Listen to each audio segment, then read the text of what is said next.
And when you train, you're more, we spoke about this briefly at the Fight Science Institute weekend, that you're an absolute strength guy. And Yeah. there's other coaches, and we probably won't get into that on this one, that Mm-hmm. don't follow that. They train more very specialized strength Mm-hmm. as the governing philosophy. Not that you improve specialized strengths.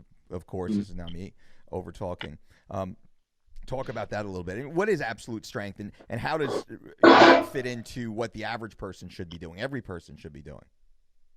Well, I mean, absolute strength is the ability to produce force maximally.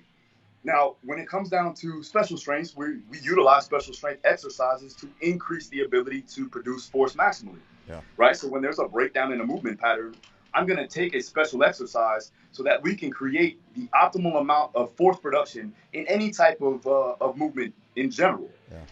When you're talking about a fighter, right? They're not weightlifters, they're not powerlifters, right? We want to make sure that they're strong for their sport. Now, when you increase force production, you're going to increase relative strength. When you increase that relative strength off of their 1 rep max, now stick with me here, their conditioning will go up. The reason why is because you just increase their energy efficiency, right? If they're a 185-pound fighter and they fight a guy that's 185 and their max deadlift is up in the, let's say, 225, let's say real light.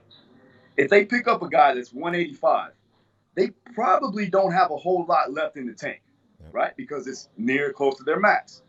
Now, if they take that 1 rep max and they increase that by double, let's say 400, 450, now they go and lift up that 185-pound guy, right, with double underhooks.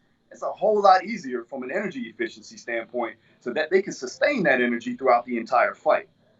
With that being said, I'm going to take base, very efficient movement patterns, something that they can do. I'm not going to put, a load on a fighter that doesn't have the capacity to withstand that load or cannot move in that particular frame. We need to make sure that we're giving them the proper exercises with the highest correspondence to the sport, but also making sure that they can do it very efficiently so that it can be effective to get an adaptation. Yeah. So that's why I use a lot of like Zercher squats, sumo deadlifts, things like that, because I know that's going to have very efficient ways of doing it, and we still get the stimulus response through a squat pattern. Yep. Does that make sense? Absolutely. I love it.